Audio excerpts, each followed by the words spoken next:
Welcome to Houston. Round of applause to all of y'all. Welcome. And welcome to the general session of the State Bar of Texas annual meeting. What a great day to celebrate being lawyers. Round of applause to all of y'all. Look, come on, let's hear it. We hope you've enjoyed the conference so far.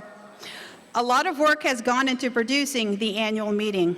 I would like to thank the annual meeting committee, the State Bar sections, and the State Bar staff for all they have done to produce a wonderful program and to make this meeting an outstanding CLE event, as well as a celebration of the work we do together to strengthen our profession.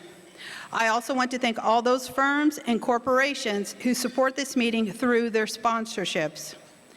The general session is our opportunity to congratulate those lawyers who have practiced for 50 years, to thank Sylvia Barunda Firth for her service as the State Bar President, and to welcome Laura Gibson to her presidency. The program will continue through lunch, but before we proceed, I would like to call on Reverend Dr. Wick Stuckey to lead us in the invocation.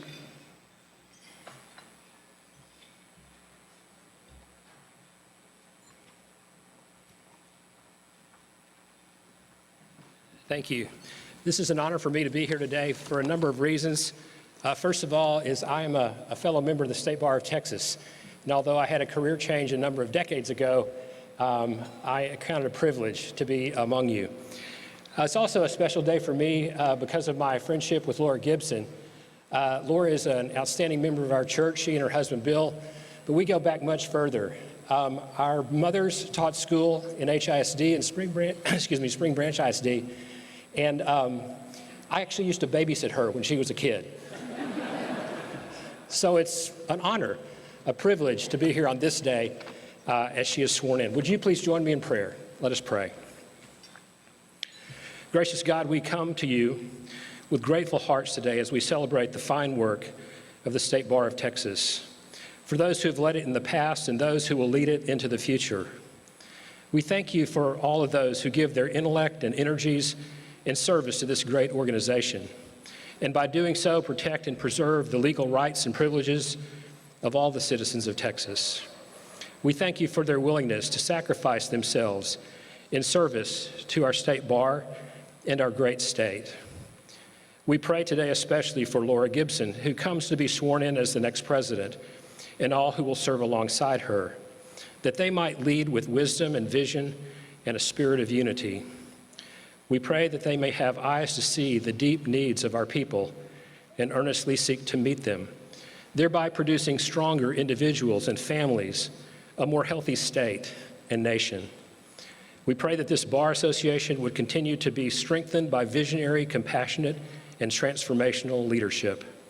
If new programs or policies are needed to better equip and better serve the attorneys of our state, allow these leaders to identify those needs, to nurture change, and to have the energy and perseverance to work for those changes until they become a reality.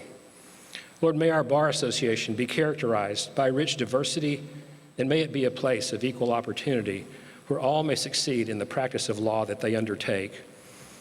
O Holy One, we pray that you would offer your interior wisdom and resource and courage would be poured out into the hearts and lives of Laura and all those that she leads with as they lead this organization ahead. We thank you for her willingness to make this journey, trusting in you step by step.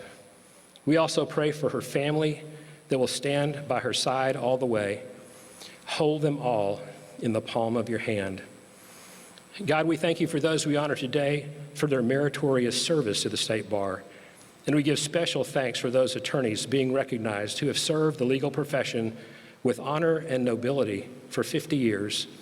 We are a stronger, richer people and a greater state because of their good works. Lord God, your hand of provision has supplied our every need every day of our lives. And as we share this meal, we do so with grateful hearts. Thank you for providing it, for those whose hands have prepared it, and for those who will serve it. Oh God, may we always be a nation of laws, and may those laws emanate from your heart and mind, and may they be carried out with a spirit of compassion and care and justice for all people. May the State Bar of Texas always be a force for goodness and righteousness and justice. And we pray your blessing upon it this day and always. It is in your holy name that we pray. Amen.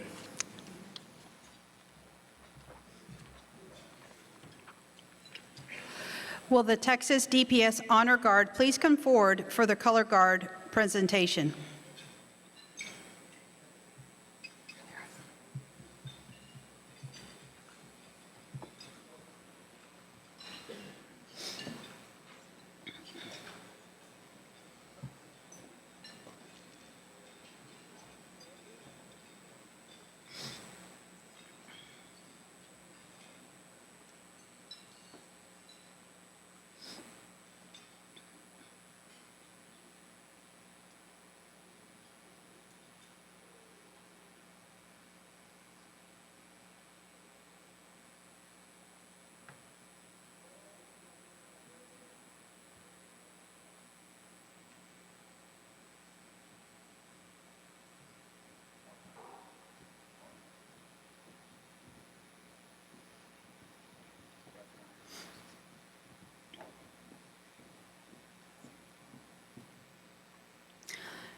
Now we'll call Liam, Emma, Katie, and Maddie Ogden, Evelyn and Laura Shaddix, and Grace Holmes for the Pledge of Allegiance to the U.S. and Texas flags. Stop.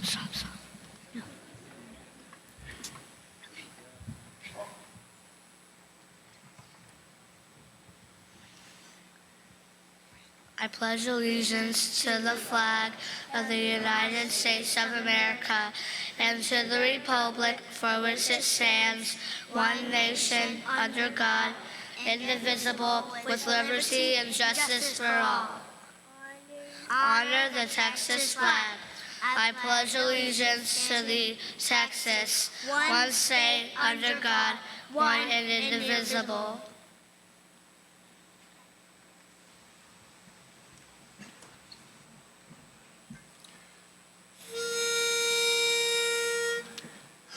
Oh, say, can you see by the dawn's early light what so proudly we hailed at the twilight's last gleaming, whose broad stripes and bright stars through the perilous fight o'er the ramparts we watched were so gallantly streaming, and the rocket's red glare, the bombs bursting in air, gave proof through the night that our flag was still there. Oh, say, does that star-spangled banner yet wave o'er the land of the free and the home of the brave?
So good afternoon. Well, that's not really fair, making me follow that display of all the cute grands. Laura, those are all Laura's grandchildren, and they did a beautiful job. Congratulations to the moms. Those are a beautiful family. And I got to break that rule about never followed children and dogs, and now I'm up here, and I apologize for that. But I'm here with awards. So the first award is the President's Award, which is given to a State Bar member determined by the President to have rendered outstanding service. And this year, the President's Award is presented to Jerry Alexander. President of Passman & Jones in Dallas, Jerry Alexander served on the State Bar Board of Directors from 2017 to 2021, and he was chair of the board from 2019 to 2020. He's a former president of the Dallas Bar Association, and Jerry's service to the legal profession is extensive. He's a longtime advocate of access to justice for all Texans. Along with his wife, attorney Sherry Alexander, Jerry has generously contributed time and money to the Dallas Bar's Equal Access to Justice campaign and its Dallas Volunteer Lawyer Program endowment. He currently serves as the chair of the State Bar of Texas Building Planning Special Committee, which is studying possible uses for the new building the State Bar bought at 1415 Lavaca in Austin. Jerry is also one of our 50-year lawyers being honored today, having been licensed in 1972. It's my privilege to honor Jerry Alexander for his extraordinary career and his exemplary commitment to the profession.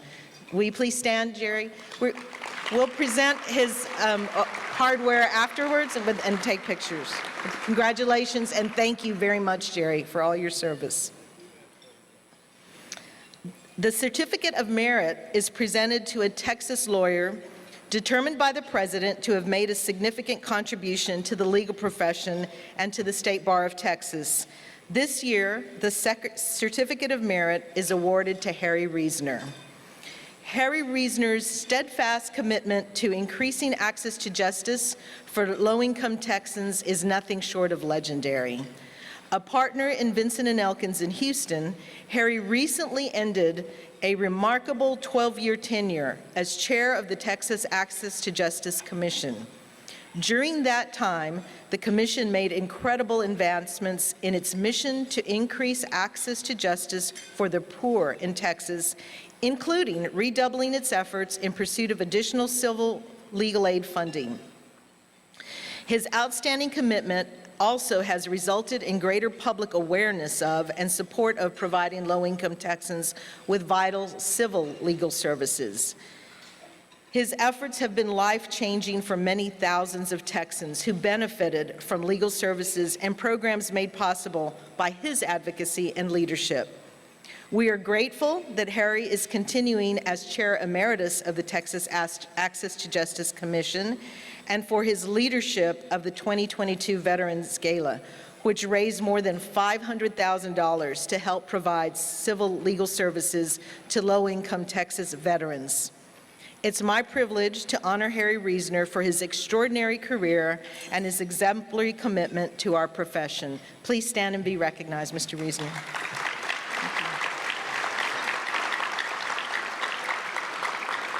And at this time, I'd like to call forward Santos Vargas, who is the outgoing chair of the board, immediate past chair of the board, to do the honoring of our 50-year lawyers. Thank you, Madam President. Good afternoon, everyone. Now it's time to honor all of the outstanding 50-year lawyers that we have here with us today. We're honored today to have so many of our 50-year lawyers with us, and you know, in your own way, each of you had played a role in building and strengthening this profession that we're all so proud to call our own. Congratulations on this milestone accomplishment. I'd ask that each of you, if you can, please stand as I call your name, and please everyone hold your applause to the end. We have quite a lengthy list today. And we're starting this list off very strong with the first name, Jerry Alexander, David Ollie, James Beggs, Thomas Behrman, David Bickle, Fred Bossy, Robbins Bryce, Ronald Brownlee, James Buchanan, Patrick Cantrell, Frank Carroll, Willard Conrad Jr., Beryl Crowley, Thomas Curtis, Daniel Driscoll III, Russell Dukoff, Judge Donald Joseph Floyd, Linda Freeman, Charles Gaston, Gladys Coffney, Judge Harrison Gregg Jr., Robert Griffin, James Henry III,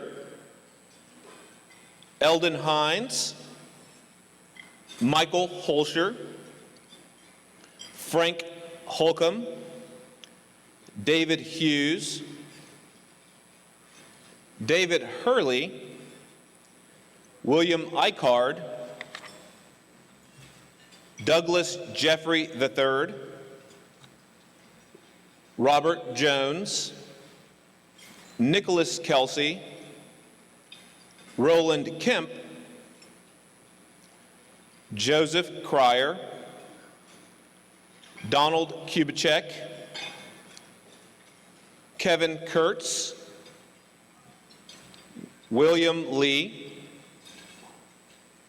Kenneth Lenore, Gerald Linder, the Honorable Gordon Markham II, Roger McCabe, Douglas McCarver, Hank McCrate, Richard McPike, Michael McReynolds, Larry Meyer, Judge Chuck Miller, Thomas Moore, John Mosley, Gary No, Kathleen Oliver, Rufus Walker Oliver III, Michael Perrin, Bruce Powers, Norman Radford Jr., George Schilter, James Shackelford, Ralph Shepard, Keith Short, Cicely Sims, Robert Soanes Jr., Richard Steele, Daniel Stewart, Thomas Watson, and last but not least, David Ziegler. How about a round of applause for all of our 50 years lawyers, everyone?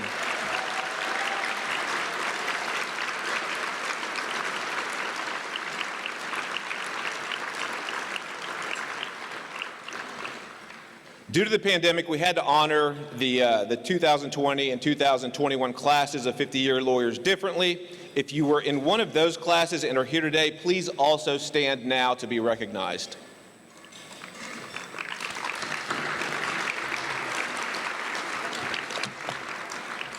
Thank you very much, everyone. I'd pass the stage back over to our outgoing president, Sylvia Firth.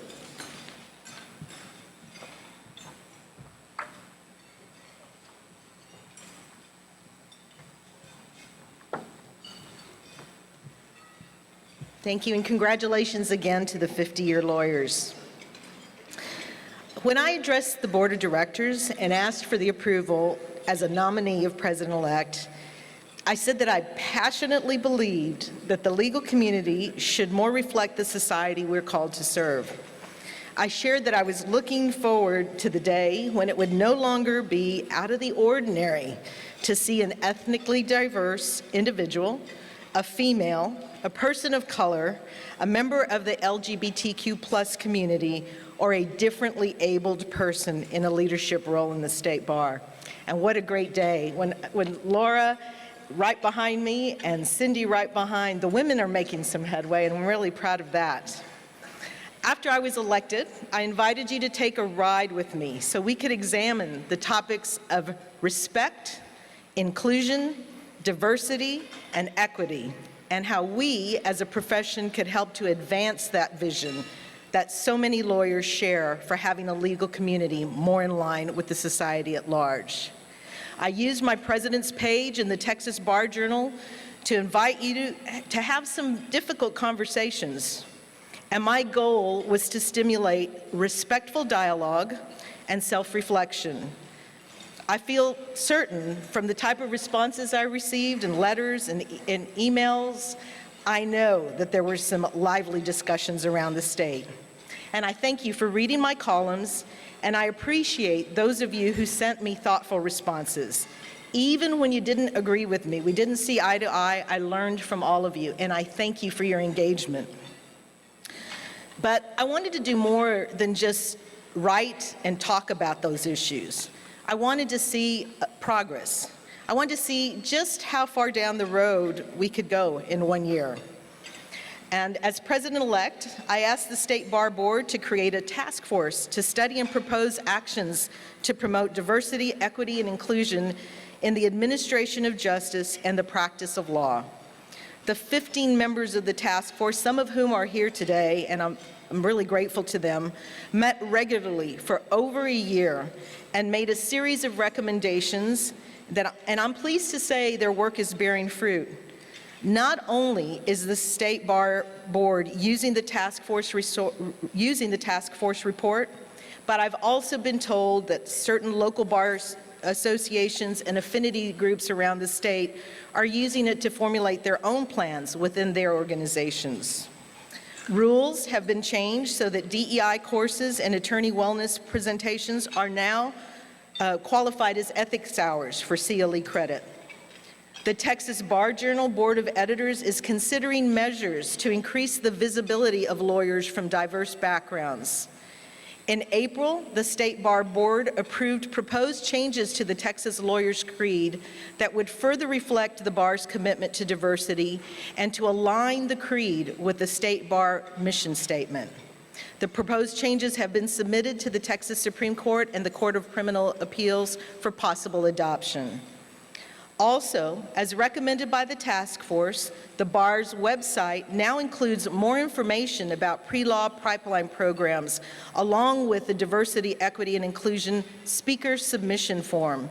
And as soon as we have enough names to populate, there will be a list of available speakers for those who are interested in having someone speak on these topics. That was one comment I got, that many people, many groups are willing to have a speaker, but just didn't know where to find them. So we're hoping that this will take care of that. And just this week, the board voted to create a DEI standing committee to continue the important work and to place the bar on equal footing with law firms and major corporations around the country that have already taken steps to recognize the importance of addressing DEI initiatives as part of the organization's culture. And finally, I'm asking the State Bar to continue the work we have started to take count of the members of our bar who self-identify as members of the LGBTQ+ community. Recognition is an important step towards inclusion. So my time as president is ending, but I believe there's momentum to keep moving forward. The new generation of lawyers is speaking loudly and demanding change. The strongest support and encouragement I have received from my initiatives has come from lawyers that are newer to the profession.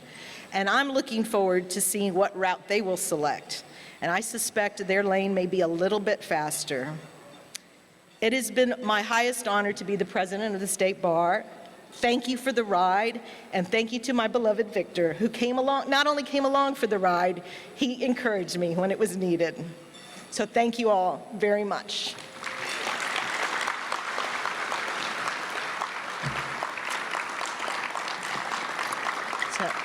Oh, thank you. Thank you. Thanks. Well, let's get to the reason we're really here today. And this is really a privilege for me to be able to introduce our incoming president of the State Bar of Texas, my friend, Laura Gibson. Laura is a member of the Denton's Litigation and Dispute Resolution Practice and the managing partner of the Houston office. She also heads the firm's employment and labor practice, the team in Houston. She has been certified in labor and employment law by the Texas Board of Specialization since 2001. Laura earned her JD from the University of Houston Law Center in December of 1984 and joined Locke Lord in 1985. She made partner in the firm in 1992. In 1993, she co-founded a four-lawyer firm last known as Ogden, Gibson, Brooks, Longoria, and Hall, where she practiced until 2016. Laura served as the 2011-2012 president of the Association of Women Attorneys and founded the premier Women in the Law Luncheon during her term. She also served as the 2015-2016 president of the Houston Bar Association. Laura has an extensive record of service to the State Bar of Texas. She was chair of the board of directors in 2018 through 2019 and a director from District 4 from 2016 to 2020. She has served on numerous committees, including the Executive Committee and the Nominations and Elections Committee. She is a past chair of the Texas Minority Council Program Steering Committee and a past chair of the Advertising Review Committee. Among her many honors and awards, Laura received the 2013 Trailblazer Outside Counsel Award from the Texas Minority Council Program for her commitment to diversity, and the 2021 Community Service and Leadership Award from the University of Houston Law Center for her commitment to pro bono service. The bar is in very good hands under Laura's leadership. And ladies and gentlemen, please welcome Laura Gibson and Justice Deborah Learman to the stage.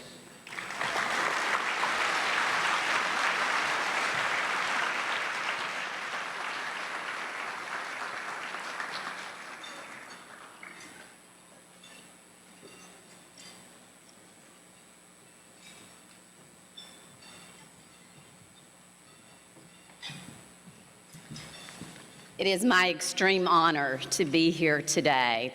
And before we get started, on behalf of the court, I want to thank Sylvia for her unwavering hard work and support of the bar and the public that we serve over this past year.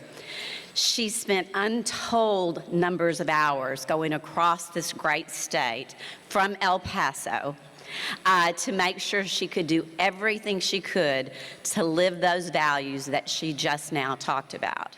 Her devotion to diversity, to inclusion, to respect has been absolutely monumental, something that we appreciate greatly, and she's always done so with respect and with integrity herself. Thank you so very, very much, Sylvia.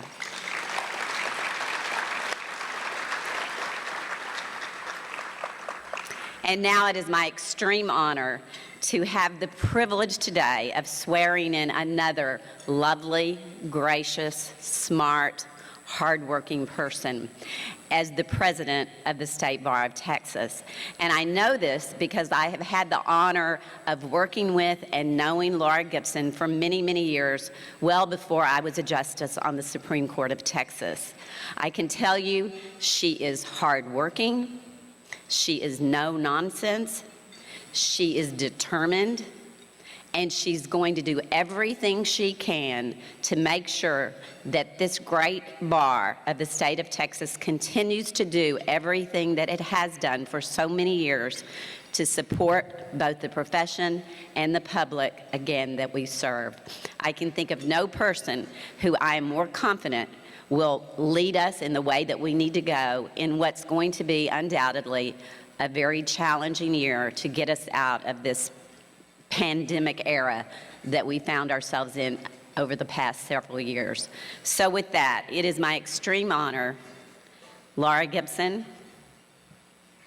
I, Laura Gibson, I, Laura Gibson, do solemnly swear do solemnly swear that I will faithfully execute the duties that I will faithfully execute the duties of the office of President of the office of President of the State Bar of Texas of the State Bar of Texas and will, to the best of my ability, and will, to the best of my ability, preserve, protect, and defend preserve, protect, and defend the Constitution the Constitution and the laws and the laws of the United States of the United States and of Texas. and of Texas. So help me God. So help me God.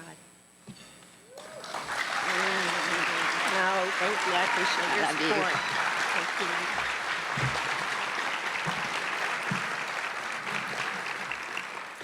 you. Well, good afternoon, and thank you for being here. As Sylvia said, my name is Laura Gibson, and I'm honored to have the opportunity to serve as the 8th woman president in the State Bar of Texas's 83-year history. I'm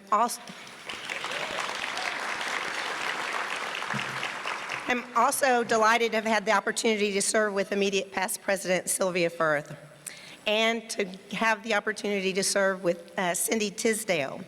Never in the State Bar of Texas's history have we had 3 women serve consecutively.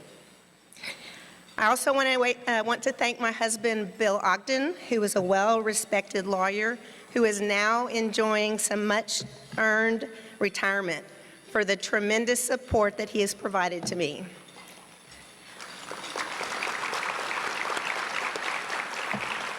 On Tuesday, we celebrated our 25th wedding anniversary, and when we married, Bill didn't realize that he would spend virtually every anniversary at either a Houston Bar Association board retreat or a State Bar of Texas annual meeting. Bill has been incredibly supportive of me and my efforts and delights in referring to himself as Mrs. Laura Gibson or the first dude. So thank you, Bill. I can't show you my appreciation enough. I'm also very happy to have so many of our friends and family members here with us today. In addition to our beautiful grandchildren who led us in the pledge, Connolly Holmes was born on May 2, and she's in the audience over there in the middle table, hopefully being quiet. Her mom and dad, Christine and Kevin Holmes, are here with us. We're also joined by Wes and Catherine Ogden, and without the strong performance of their children, the pledges you heard this afternoon would not have been nearly as robust as they were. Although Maddie was kind of panicking me with the attempt to grab the microphone.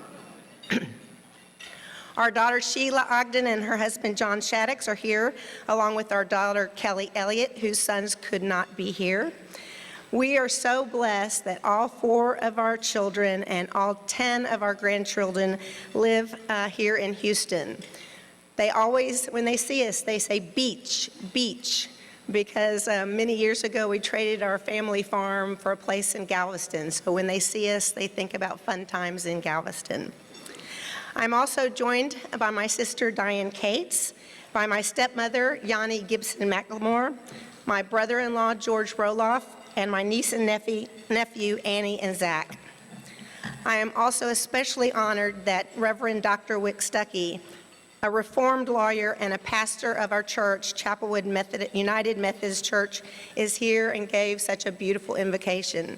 And Wick, before I forget, I need you to email those remarks to me, because I'm going to need that wisdom, vision, and unity you talked about.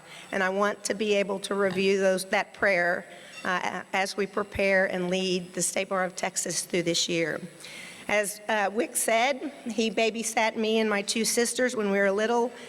He married our daughter Christine and her husband Kevin, and he officiated over my mother's memorial service. So he is a dear friend and family. Thank you, Wick.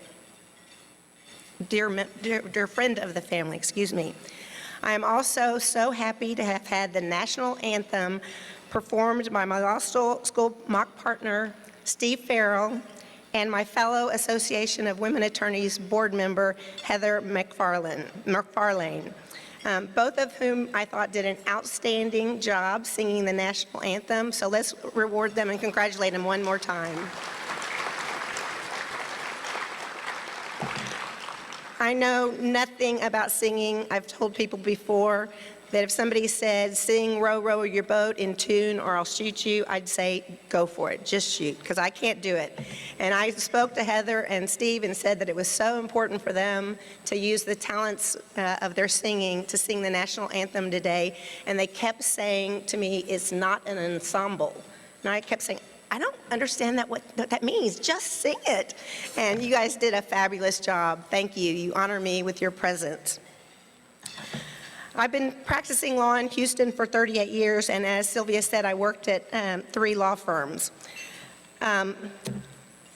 So I work at one of the largest law firms in the whole world, but we're in one of the smallest offices. There are only 6 lawyers for Denton's in Houston, and I'm honored that my colleagues from Denton's are here at the front table. Wave, everybody.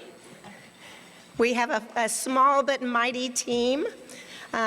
Leanne Del Angel, who is my assistant, I was blessed to be able to recruit her back to join me.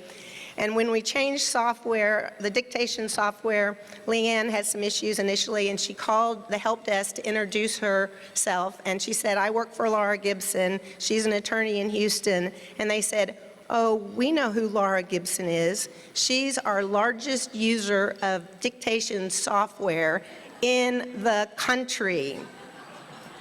And I'll tell you that without Leanne's assistance and the speed of her fingers on that keyboard, I wouldn't be able to do the bar work I've been doing, and I wouldn't be able to do the client work that I need to do. And so thank you, Leanne. I truly could not do what I do without you. Wave for everybody. I also want to thank Sylvia for the incredible job she's done for the members of the State Bar of Texas and the public we serve. Sylvia was the first Hispanic female to serve as State Bar president and the first president from El Paso.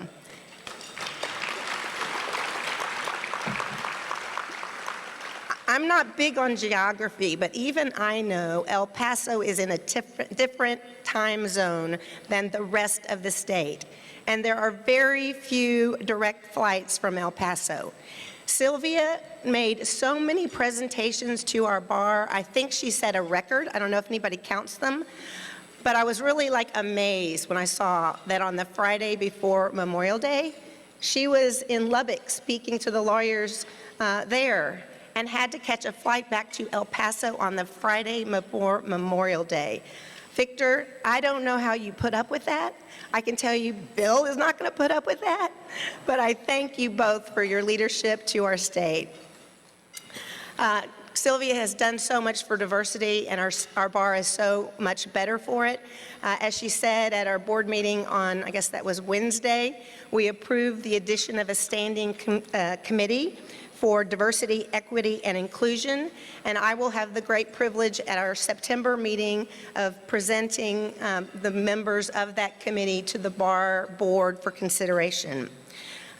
Sylvia also worked very hard, as did Jerry Alexander and the building committee, on studying and working to transform the 1415 Lavaca building into a building that our members can use.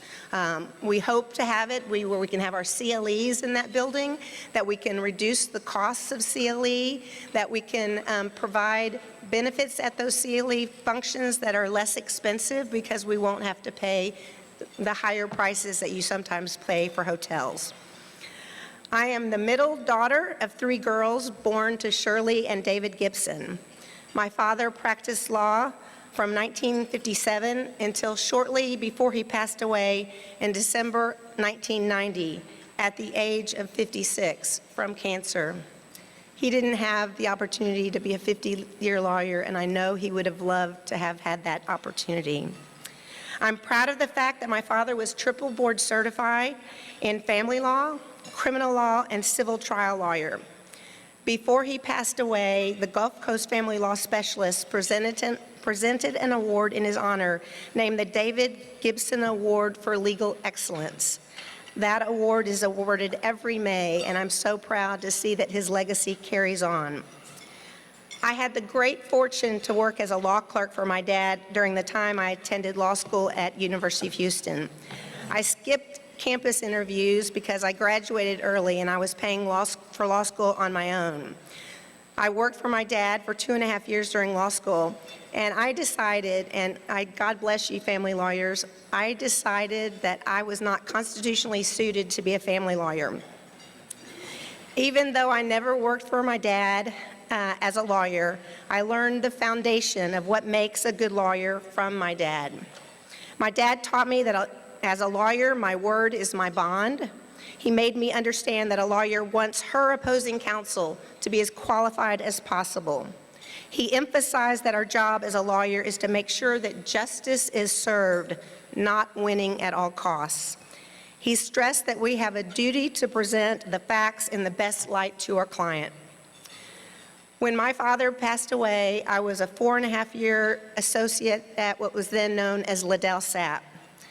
Following his death, my stepmother, Yanni, who's here, as I mentioned, needed my assistance in returning my father's files to his clients.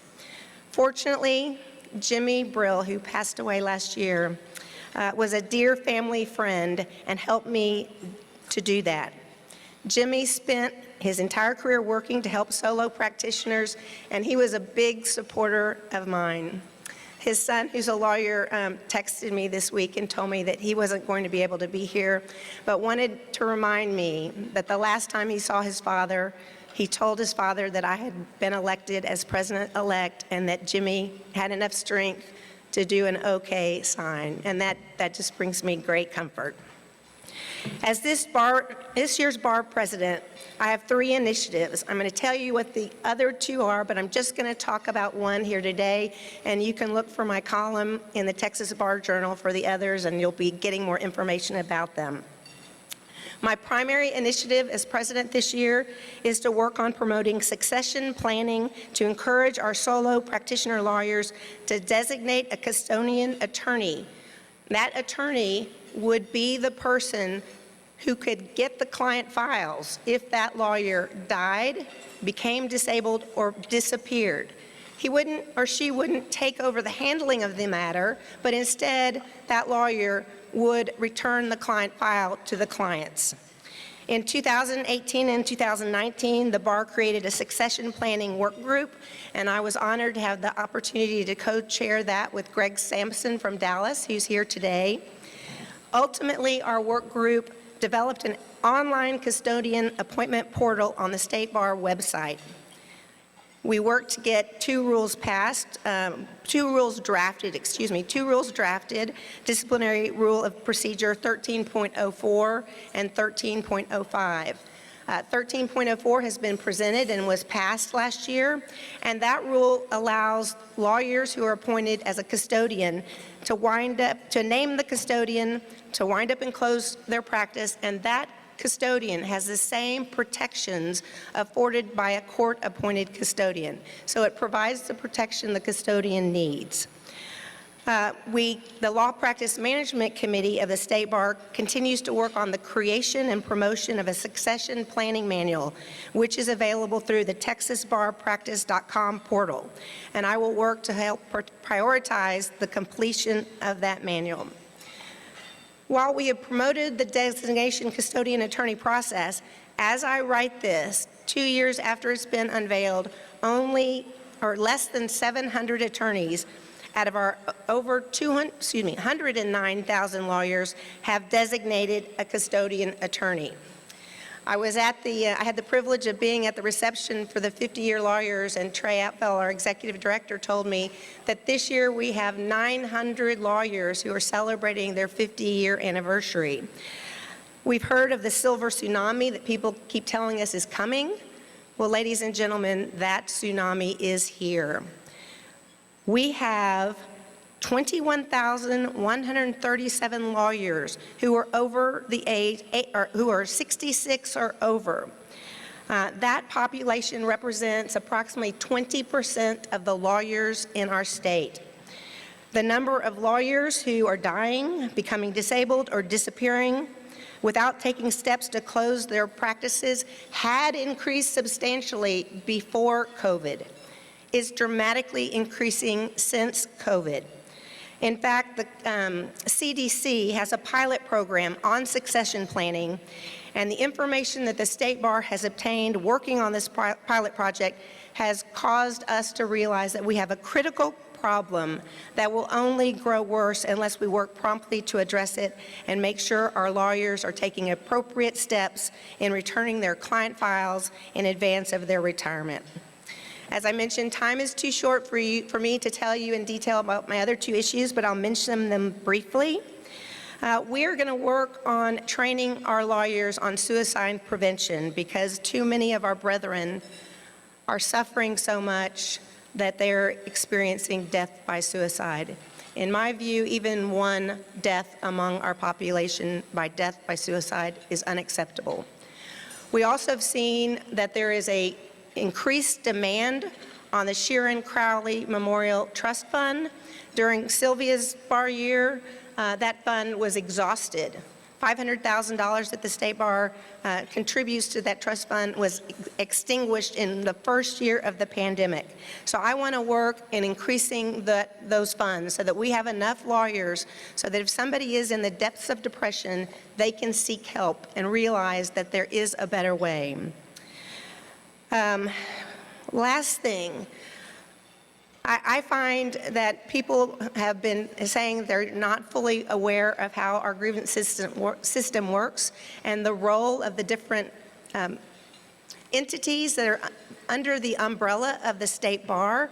They don't understand how that works. And so my third initiative is to educate our lawyers and the members of the public about our grievance system. I hope that you will join me in working on these important projects. I thank you for your time, your attention, and most of all, when I call you and ask for your help, for your support. Thank you.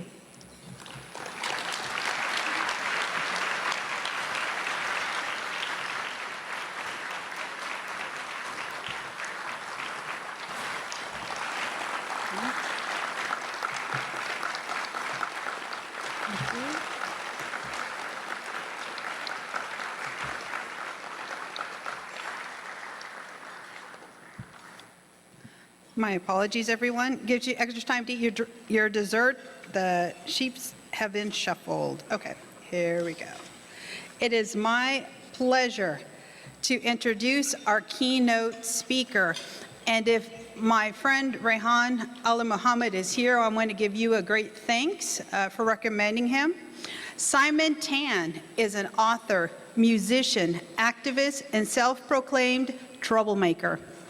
Best known as a founder and the bassist of the Slants, which is known as the world's first and only all-Asian American dance rock band.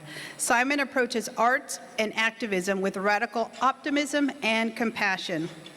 In 2017, he won a landmark case at the U.S. Supreme Court unanimously, helping to expand civil liberties for marginalized groups.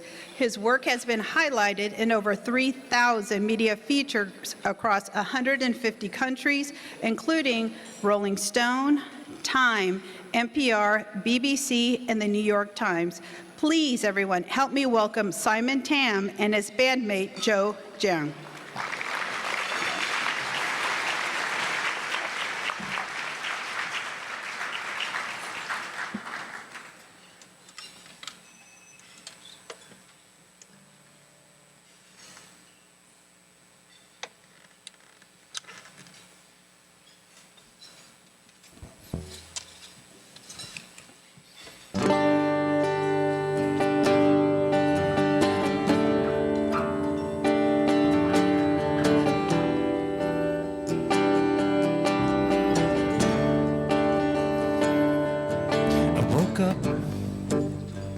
From a tear-filled dream,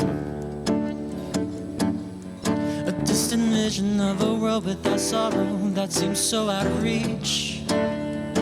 And just when I think that all hope would fade, she takes my hand and says it's worth the wait. The path is built by the brave. Rain on the comets, rain them down up from the stars. Light up the night sky, sing until the dawn is ours. My will's what defines me, my failures remind me, my vow is to never live in fear. A song and a story, a memoir of glory, the future is here. And the band plays on, even when hope is gone. You were my favorite song. And the band plays on, even when hope is gone. You were my favorite song. And the band plays on, even when hope is gone.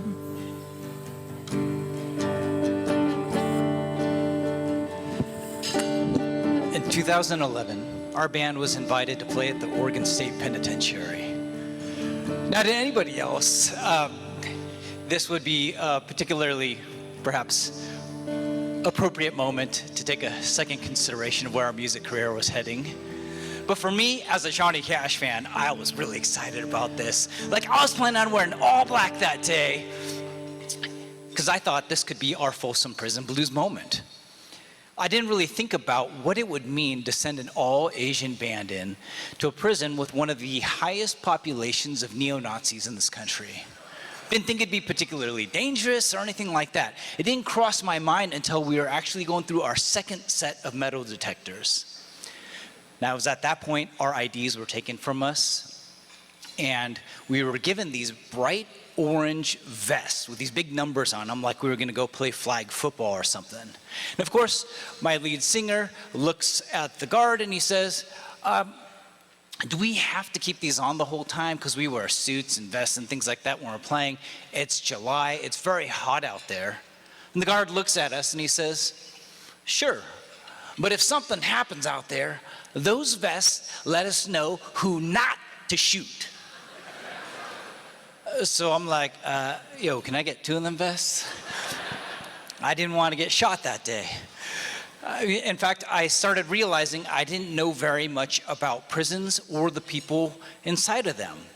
Like, the only things I knew came from books, television shows, and movies, and let's just say they did not have very good things to say, especially about a maximum security prison.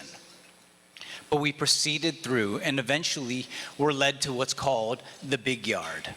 Now, the Big Yard is the size of a couple of football fields in length. It's got these huge walls with these sentry towers where you could see searchlights and mounts for weapons.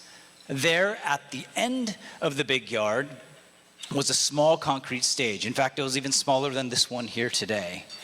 And I astutely noted that the only thing that was going to be separating us from what was going to be nearly 2,200 inmates were these bright orange cones, the little thin line of yellow tape that said, police, do not cross. So of course I'm like, I don't know if they follow those kinds of instructions. And the guard says, no, we got a plan. I'm like, well, tell me, what is it? He says, if something happens out there, you see that chain link fence behind you? We just need you to just drop everything and run through that fence. We'll be on the other side, so as soon as you're through, we'll lock it up. I'm like, let me get this straight. If something happens, my life is in danger, your plan is for us to just drop everything and run? And he says, well, I wouldn't put it like that, but yeah. I'm like, where did you get this plan? From The Walking Dead? Like, I felt like they had a better plan than this. I thought this is a federal institution with, policies and procedures that they knew how to deal with these kinds of situations. But it doesn't really matter, because we end up just taking the stage. And something really incredible happens whenever we do that. We're not thinking about the audience, their criminal status or anything like that. When we have a chance to show and share that which matters the most to us, our art, like, our entire demeanor changes. It's that wonderful privilege of being able to express ourselves through our art form. And let me tell you, I'll never forget, as we launch into our cover of Paint It Black by the Rolling Stones, like what it was like to see this sea of orange and denim begin bouncing up and down to the music.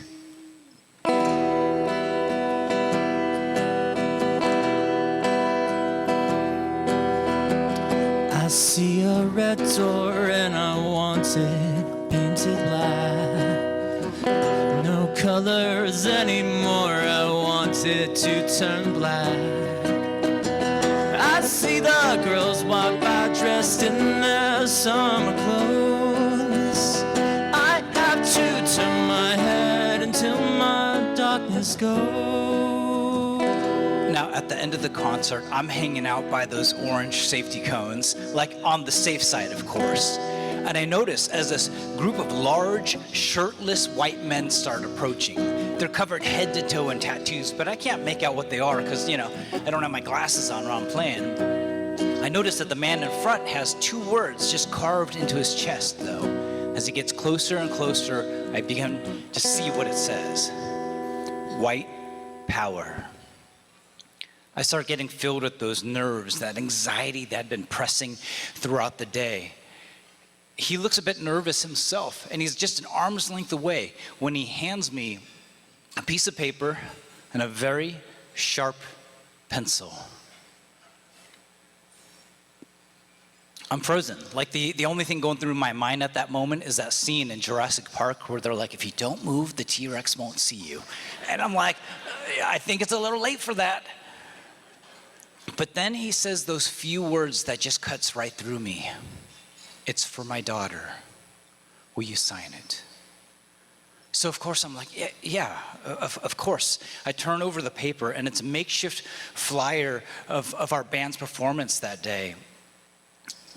And as we're just sitting there, I began asking him a few questions, mostly questions about his daughter, like, what grade is she in? What's her favorite animal? And avoiding questions like, so how'd you end up here? Because that seemed kind of a little obvious, couldn't follow the instructions, so to speak.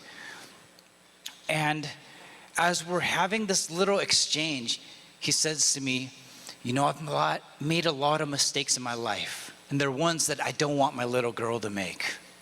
I can't change what's stained into my skin, but I could change what's in my head. I could change what's in my heart. It was perhaps the most significant, most memorable experience I ever had as a musician. I mean, we both came in there full of assumptions. I'm sure when he and his friends saw this group of Asian dudes taking the stage, that they certainly had their own share of thoughts. And I was literally judging him by his skin. I mean, granted, it said white power up in there. But once we had a chance to engage and to see the humanity in each other, we both walked away changed that day. Now, I grew up in San Diego, California in the early 1980s, and back then we didn't have the kind of representation in media that we have today. Like, this is decades before Fresh Off the Boat, Always Be My Maybe, or all these amazing comedians were killing it on screens that you see today. And I think because of this lack of nuance, like where the only characters that we could find were white actors taping their eyes back and making ridiculous accents, or overt stereotypical characters like Long Duck Dong and 16 Candles. I think as a result of this, I was bullied. Like, everything that I could see reflected in me or about me in mainstream culture was a caricature and a stereotype. There was this one particular memory. It's 7th grade, and back then we used to take turns cleaning up the PE yard while everyone else would go hit the showers. On this particular day, it was my turn, and I thought I was alone out there until I could feel myself being shoved to the ground. I turn around and there's 4 guys standing over me. But the thing that actually terrifies me the most is that they're grinning. They're enjoying that moment. And that's when it begins, just over and over again. They begin hitting me. They kick me in the stomach. They throw sand in my eyes, all while yelling 2 words again and again: Jap and Gook. I'm terrified, and I don't even know how to respond until something in me just snaps. I look at them, and I said, I'm a chink. Like, that's how stupid you are. You guys can't even be racist properly. They were so stunned, they turned and they walked away. You see, I believe there is power in claiming an identity. There's power in saying, you don't get to define who I am, only I get to do that. And I think some part of that lesson stayed when I entered high school. High school was where I first fell in love with punk rock.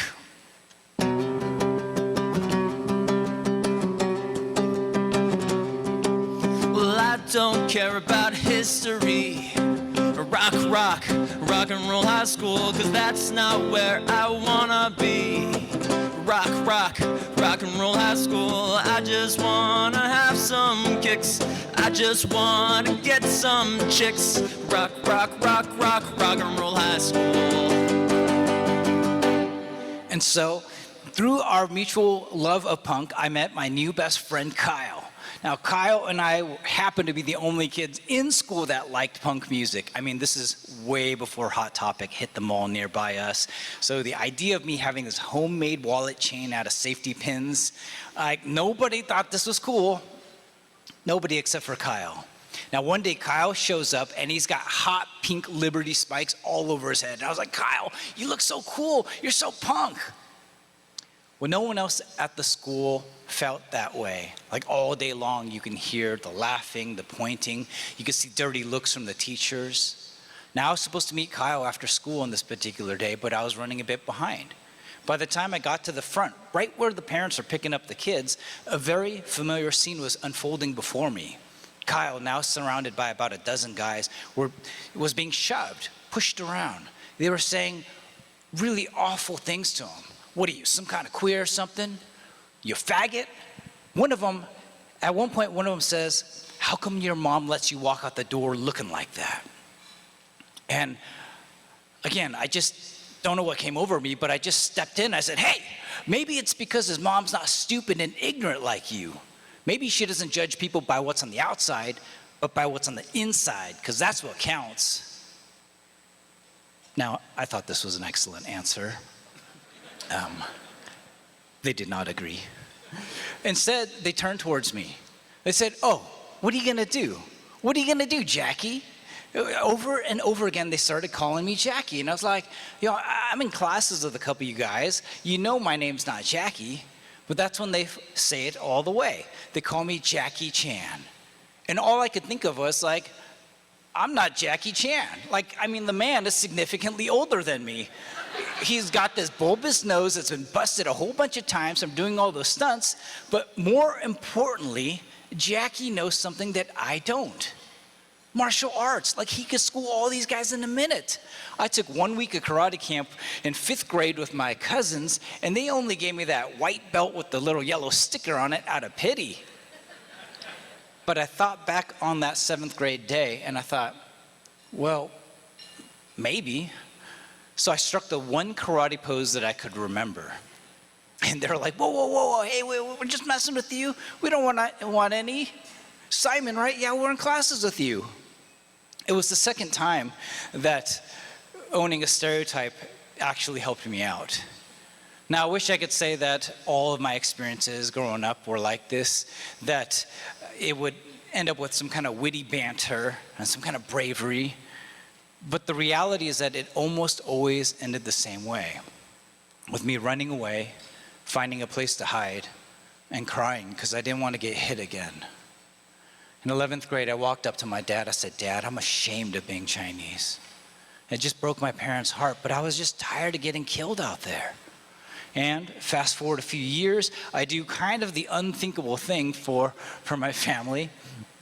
I was about to graduate from UC Riverside on a double major on a full ride scholarship.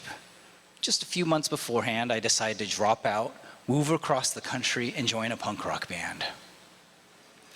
Now, nobody told me before I moved that Portland, Oregon has a nickname.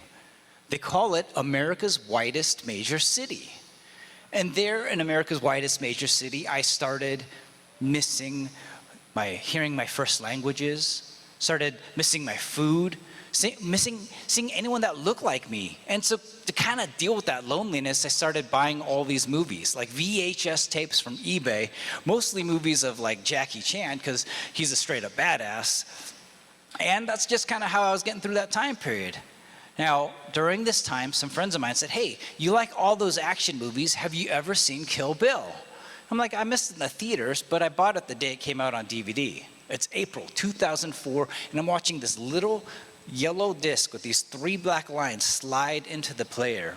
And as the movie kicks off, it's got witty banter, it's got a whole bunch of action, but there is this one particular scene that jumps out at me more than anything else.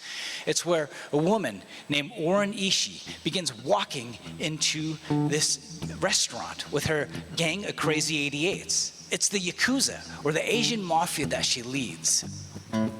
I start thinking, like, why does it feel different about this? What is it about this moment that feels different?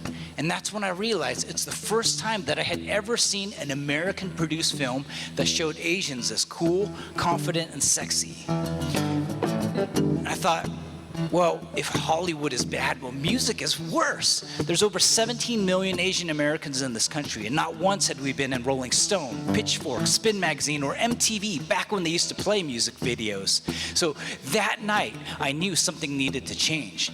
That night was when the idea for an Asian American band was born. Now, Band 101, if you want to start a band, you got to have a name. So I started asking my friends in America's whitest major city, hey, what do you think all Asian people have in common? Well, again and again, they would say, slanted eyes. I was like, slanted eyes? Like, first of all, that ain't true. Like, not all of us have slanted eyes, and also we're not the only people on the planet with slanted eyes. But I thought back on all those experiences growing up. And because I knew Asians are the most bullied demographic in American schools, that I wasn't alone out there. So I thought, what if we could flip it, turn it upside down? What if we could change it from feelings of embarrassment to feelings of empowerment? I had no idea what to expect, and never in my whole life could I imagine how the crowd would respond. We kicked this thing off on myspace.com, which lets you know how old this band actually is. And kids started writing us letters from all across the country saying, thank you. Thank you for existing. Thank you for giving me a reason to be proud of my heritage. And we did not set out to be some kind of social political band. We just thought it'd be fun to play some music and provide some representation for our community. But in response, we knew that whether we liked it or not, we were going to start getting judged on behalf of that community. So we started stepping it up, taking classes in diversity, equity, inclusion, and enrolling classes in counseling because we were trying to speak to these kids, and many of whom were dealing with the trauma of being bullied. And I shared many of my own experiences with them, telling them, yeah, it does get better.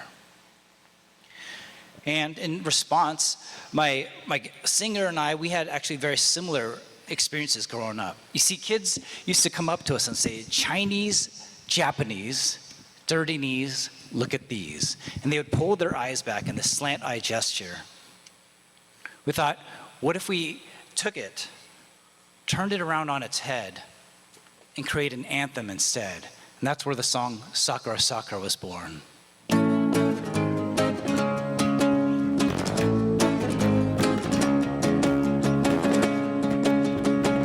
We sing for the Japanese and the Chinese and all the dirty knees. Can you see me? We sing in harmony.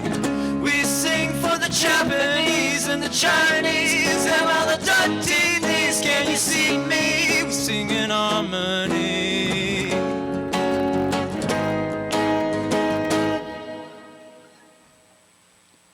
All of it was absolutely incredible. For the first time in my life, I was seeing these different parts of my identity start combining into one. We were touring, we were making headlines. I'll never forget the first time that NPR did a story on us, on All Things Considered. They spoke of this Asian band that was touring while turning stereotypes upside down and building a geek army. Now, they called it a geek army because back then, we were playing anime conventions. Now we're doing state bar luncheons and CLEs. A different kind of geek army. But I finally was feeling whole and fulfilled from all those disparate parts of myself. However, it all started falling apart, as it oftentimes will, when I became friends with an attorney. So Spencer Trowbridge is this IP attorney in Portland, Oregon, still a good friend of mine to this day. He says, hey, you're touring, you're playing all this music, you're getting in all these magazines and radio shows. Have you ever thought about applying to register for your trademark? And I'm like, I don't know, that sounds kind of expensive, Spencer. And he says, no, it's only a few $100s, and the whole thing will be over in like 6 months or less. It turned out a little different. I'll never forget, as we were getting this paperwork together in 2009, spring the next year, he calls me up and he says, hey, Simon, we've got a problem. I'm like, well, what is it? He says, the U.S. Patent and Trademark Office says that your name, or that your band's name, is disparaging to persons of Asian descent. And I was like, wait, does disparaging mean what I think it means? Are they saying we're racist to Asian people? And he says, yeah. I'm like, I didn't even know there's a law against this. I mean, there's all kinds of offensive stuff out there. What does it actually say? He begins to read me what's known as Section 2A of the Lanham Act, which says you can't register trademarks that are considered scandalous, immoral, or disparaging. But it's not just what anybody considers to be disparaging. They have to find what's called a substantial composite of the reference group. So in this case, a whole lot of Asian people got to be disparaged by it. Of course, I'm like, we just spent the last 2 years touring across this country, playing at like every Asian American festival out there. We oftentimes do outreach on behalf of the US government. Like, who did they find who was disparaged by this?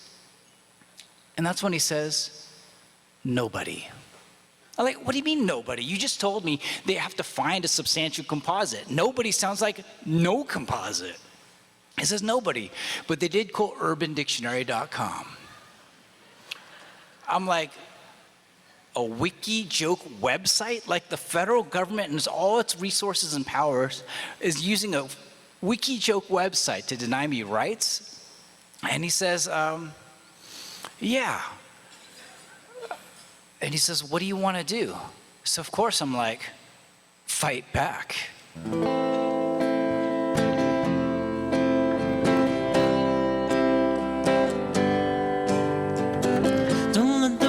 This way, don't let the text prevail, don't let the weakness of others infect your health. Don't be their alibis, don't feed their greedy mouth. If it's time, then it's now. Stand up tall and fight back, rather than just sit back. Claw your way through the feedback. Don't get caught in that, don't get caught in that. Just react, heart and mind remain intact. To the nail will not retract. Lead the pack, 'cause it's your time now, it's your time now.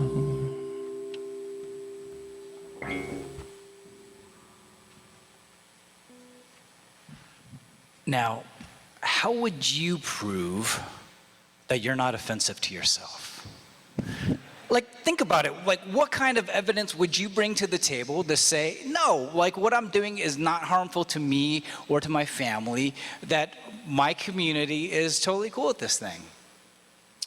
In our case, over the next 18 months, we compiled an appeal that consisted of legal declarations. So executive directors of numerous Asian American social justice organizations saying that the Slants don't disparage Asian identity, they celebrate it. We demonstrated how every single Asian American newspaper, radio show, TV show, and magazine in the country was actually supporting our work. We demonstrated how other people were using slant in this reappropriated manner, like the Slant Film Festival, which actually was based here in Houston, Texas, the second biggest Asian American film festival in the world, without a single complaint. And on top of that, we got one of the most notable linguistics experts in the country, Dr. Ron Butters of Duke University, who is also an editor at the New American Oxford Dictionary. He wrote this huge report talking about the history of the term slant, showing how even in the height of its use, slant as an offensive term wasn't considered all that derogatory, but how more often than not, especially since the 1970s, Asian Americans were using this as a reappropriated term. And on top of that, we got 2 independent, scientifically conducted surveys that showed 92 to 98% of Asian Americans supported our use of the name. It was the biggest appeal on a 2A rejection in history. and it wasn't good enough. The exact words of the trademark examining attorney were that our effort was laudable, but it was not influential. He's like, that's great that you got all this stuff and all these experts and all this survey data, but hello, UrbanDictionary.com says it's offensive.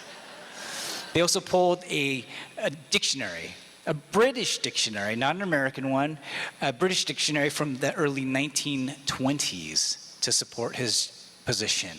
He couldn't use any contemporary dictionaries because most of them actually eliminated it as a possible definition or moved it so far down it wasn't even relevant anymore. And during this time period, Spencer, my attorney, is a little bit burnt out from law, and he says, hey, I think I'm gonna not renew my license next year, so you're gonna have to find somebody else. So I looked around, I found this guy named Ron Coleman who runs this kind of trademark geek blog called likelihoodofconfusion.com. He wrote a blog about it. We asked him, and he decided to take the case up pro bono, as long as I would handle the legal fees and filing fees, and there's a lot of fees. I'm sure many of you know those fees. And so he says, yeah, let's go ahead and fight this thing, but we're gonna need to do a completely different argument. He wanted us to abandon that first application and all the evidence that we had gathered to do something different. He says, well, you know, maybe we'll get somebody else at the trademark office who doesn't associate slant with like this disparaging definition. And then they'll just go ahead and rubber stamp it through and issue that trademark registration. So we decided to reapply, but the trademark office gives us exact same examining attorney. That attorney copies and pastes his previous rejection into the current application. And of course, I'm frustrated because we had all that evidence that we worked so hard to accumulate, but Ron, he's actually delighted. He says, no, we caught them. They just violated TEMP. See, TEMP is called the Trademark Examiner's Procedures Manual, and according to TEMP, you actually are supposed to do a fresh search every time a new application comes in. So it's a very technical and evidentiary-based argument, and we're gonna go ahead and appeal on this argument. Plus, we decided to reframe the conversation. Instead of asking whether or not we were actually disparaging, we started saying, wait, hold on a second, why? Like, why do you think the slants is disparaging? Because in the entire history of the Lanham Act, there had been over 800 applications for the term slant. Only one in all of US history was denied under Section 2A. So we said, what is about the slants that is disparaging, but slant shack and slant no rant and slanted records are all totally fine? Well, the trademark office came back and they said, it's because y'all are just too Asian. The exact language they use is, it is incontestable that the applicant is of Asian descent and part of an Asian band. Thus, there's an association with the disparaging term. And they decided to prove how Asian we were. They're like, if you go to the slants.com, there's photos of Asian people all over it. I'm like, yeah, that's my face. That's like my band. But see, in their minds, the more Asian we became, the more people would associate it with the term. And I was like, if you were to actually chart out this kind of logic, it would look something kind of like this chart here, where the more Asian we became by using the imagery associated with the band, the more disparaging we were to ourselves. And the problem was that we weren't just like some band with a couple of Asian dudes in it. The problem was that our band is like super duper Asian. You got to remember, we had songs about our identity. We were doing workshops for Asian American organizations. We worked on anti-bullying campaigns for our community. So you couldn't do anything but associate us with Asian culture. Plus, it was our right to fully be able to express ourselves. We appeal on all these grounds, and we lose every single step of the way. We go up to what's known as the Federal Circuit, and there, my attorney is MIA. Apparently, he's not answering his email, he's not answering his phone, and later I found out it's because he had a medical emergency. So the junior associate, Joel McMull, steps in. And to be honest, I was the pro bono guy, so he was probably doing all the work anyway. But Joel's like, as a trademark attorney, you don't get to write a lot of constitutional arguments, so this is some really great opportunity to get some practice in. He decides to throw in a couple of arguments. One, on due process, that they were using my identity against me, and then he decided to invoke something called freedom of speech, the First Amendment. We go up to the Federal Circuit, 3 judges are present, a little panel hearing, and we lose unanimously because of a 1981 case called In re McKinley that says that if you're denied a trademark registration, it's not an abridgment of your First Amendment rights. But 5 days later, we get another notice from the court. Apparently, this is not that common, but they send what's called a sua sponte order to vacate. They're like, oops, we changed our mind, forget that thing ever existed. We want you all to come back in and argue this thing en banc. All 12 federal judges up in here, except for the Asian judge, because we think he might be biased. He ends up sitting anyway, and they're like, oh, it's not because he's Asian, it's because he used to work at the trademark office, that's why. Well, we go back and they say, but we only want to hear one thing. Does Section 2A of the Lanham Act actually violate the First Amendment? And there we argued, yeah, we think it does. And 9 out of 12 federal judges agreed with us, striking down the law as unconstitutional. Now, I wish it were the end, but it turns out that the trademark office didn't want to do anything with our application. That's because they, along with their new BFFs, the Department of Justice, wanted to file suit and take me here. The final boss stage in this whole legal adventure. Now, all along, there were things that I wanted to say. There are things that I wanted to express that don't make very good legal arguments, but they're ethical arguments, they're principled arguments, and they're things that I wanted to express that my attorneys thought would jeopardize our case. So I thought, what can we do? How can I get this thing that I want off of my chest? So we used the one platform we had, our music. We decided to write an album, and we dedicated that album to the U.S. Patent and Trademark Office. We called it The Band Who Must Not Be Named. And we kick off this album with a song called From the Heart, which is really our open letter to the U.S. Trademark Office and to anybody else who does not believe in the power of reappropriation, the power that I believe is a human right to express ourselves and to use our humanity within each other to connect us with others. And so we kicked it off with this song.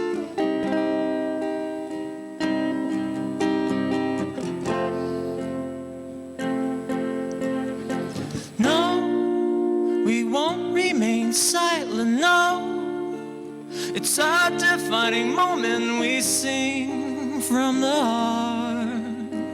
We sing from the heart. And no, we won't be complacent, no.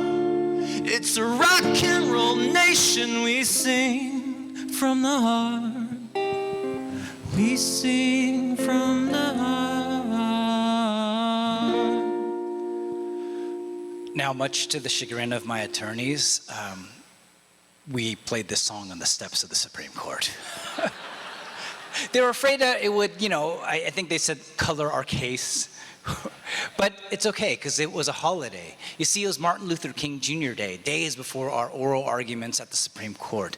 And we decided to celebrate by taking the evening off after playing a few songs there and going to the Mlk Memorial, which actually happens to be my favorite place in DC. We brought our guitars and we started singing with the people who gathered there to honor the legacy of Dr. King. Now, I decided to take a few moments out for myself as well by walking around because the thing is, by the time we got here to those steps, this legal case had already spanned over 7.5 years. And I was the only original member of the band left. Everyone else had left. Some got girlfriends that could run a band. And some were like, I wanted to have a music career, not a legal career. And understandably, they walked away. I mean, they were in support, but they left. And so while the new guys, including Joe, were fully on board with what we were doing, they didn't have those same memories, those initial memories like touring, being super scrappy and fighting for ourselves. And so I walked around and meditated on each of these quotes from Dr. King. Eventually, my eyes land upon this, my favorite quote from him, which is basically that the moral arc of the universe is long, but it bends towards justice. And I remember looking at those words and thinking, yeah, but I realized that moral arc, it doesn't bend on its own. You see, it requires patience. It requires persistence. But most importantly, it requires people. People willing to step up, no matter what the cost might be, and fight for what is right. Fight for the dignity of other people. And as if it were some kind of sign from the universe, the night before oral arguments, we're at a Chinese restaurant in Chinatown, DC, being interviewed by a journalist from China. And at the end of the meal, we're given these fortune cookies. And, you know, my parents had a restaurant when I was growing up. I never really thought a whole lot about them. I thought they were kind of like this campy joke. But that night, as I opened the cookie and I pulled out the slip of paper inside, I thought, maybe there's something to this. Maybe. And so the next day, we get up early and we hail a car and we're here before this building. This building with its huge Roman columns, like it's preparing for gladiator-like combat. You know, it actually has 4 words inscribed into it: equal justice under law. And I thought, I hope that's true today. I hope that's true, because almost every other time that people who look like me came before this court or this governing body, we didn't get anything that resembled justice. I mean, it was the same government that believed that it was okay to ban people from China, considering us the equivalent of rodents. Same governing body that said it would be okay to lock up American citizens of Japanese descent, put them into concentration camps over the name of safety. So I was like, I really do hope that something's different today. And as we walk in, you can kind of imagine the setting here. It's full of like law students, people who had filed amicus briefs, trademark geeks who were just like, had been following this case for a number of years. And so as we're just sitting up front, you can hear all this whispering and like people pointing their fingers, and someone says, "Are you in the Slants?" I'm like, "Yeah, that's my band." And they start hailing the court marshal. They say, hey, come here. This is Tam of the case being argued before the court today. Doesn't he at least get to sit in the front row of this section? And the court marshal says, "I have to check with the Solicitor General." I'm like, oh, that's the dude we're arguing against today.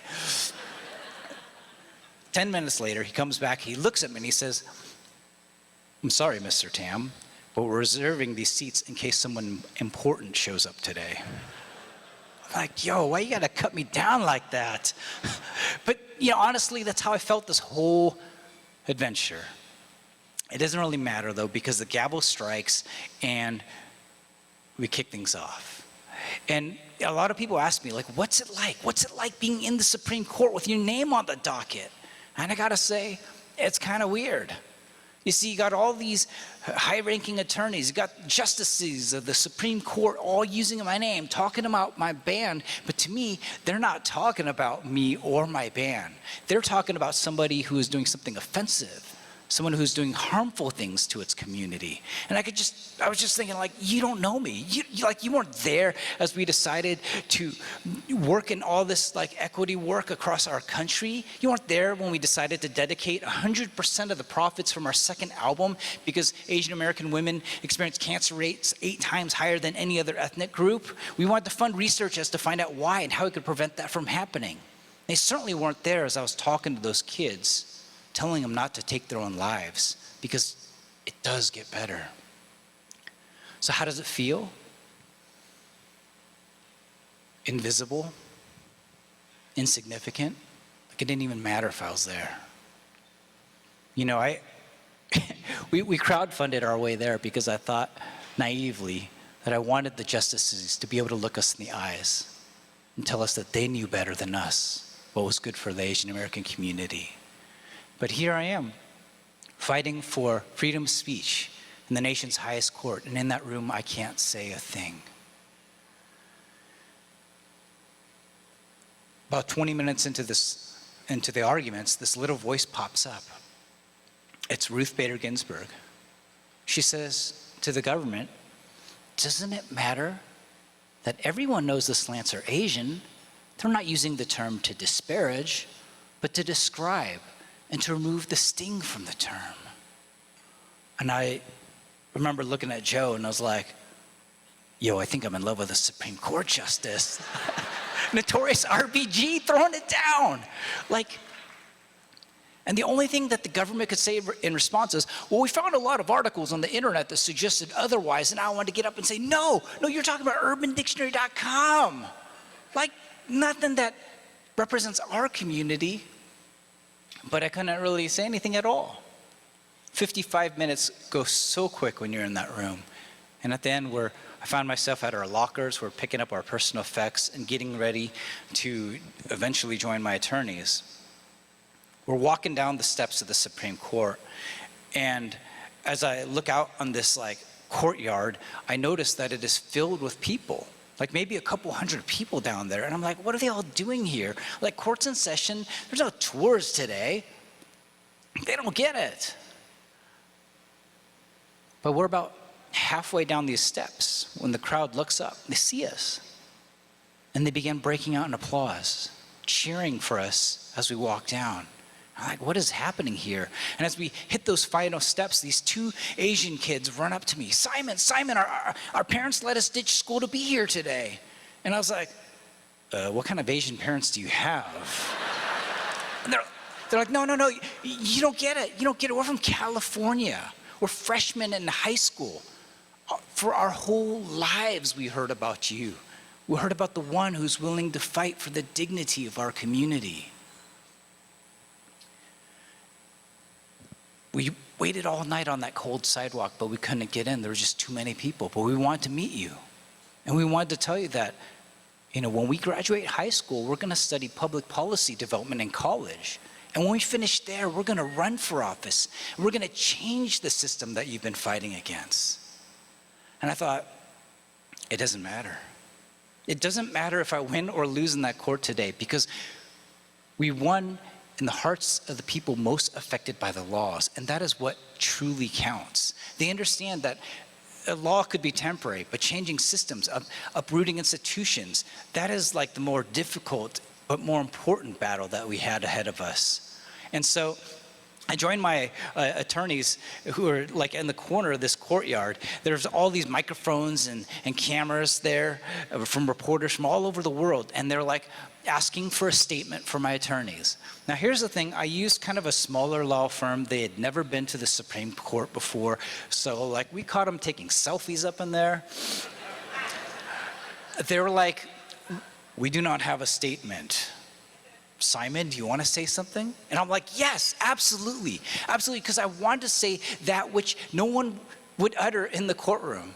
So I get up on the microphones and I said, if the government truly cared about fighting against racism while using the trademark office to do so, why didn't they begin by canceling the registration of the KKK or Stormfront or actual hate groups? Why did they choose to wage that battle against an anti-racist band? Maybe it's because they don't actually care. Maybe they want to use so-called bad language as a distraction from bad policy. I called it bad policy because it turns out we were not the only people who are too Asian. Think about it. Who are the kinds of people that reappropriate language? It tends to be women, people of color, and members of the LGBTQ community. But whenever those folks applied to register their trademarks, they were always denied. It was just too radical. And so we shone a light on them, and the government tried to put me in ruin as a result for doing so. But we kept fighting and fighting and fighting until we got to that court. Fast forward 6 months, and during that time period, I decided to take something a little bit different by, in that waiting period, to just share our story. As many law firms, state bar associations, IP organizations that I could find, hoping that our story would reach the ears of the clerks of the Supreme Court. And 6 months later, I'm waking up, it is 6 in the morning, and I have 700 missed notifications. So I'm like, I guess something happened. It is June 19th, Juneteenth of all days, when I found the news. I hop on Twitter, I'm like, what's going on? And OPB, Oregon Public Broadcasting, the same NPR affiliate that spoke of this Asian band that was turning stereotypes upside down, writes in a single tweet, the Supreme Court rules in favor of the Slants.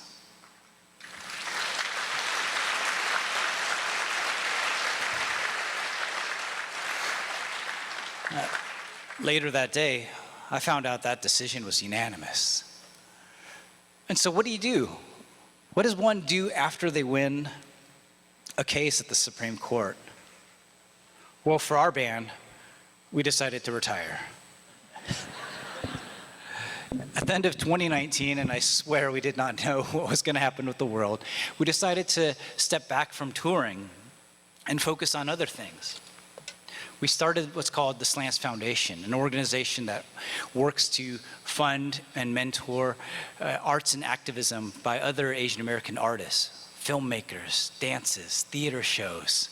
We started composing music to support those kinds of efforts. Because really, all along, since I was a kid, I thought all I wanted to be was a rock star. I thought that's what it was all about. But I realized the most rock and roll thing about it was embodying the spirit of the fight. That through this effort, through fighting for not only our expression, but the expression of others, that's how the band can truly play on. 1, 2, 3, 4. And the band plays on, even when hope is gone. You were my favorite song, and the band plays on, even when hope is gone. You were my favorite song, and the band plays on, and the band plays on. Thank you so much for having us here today.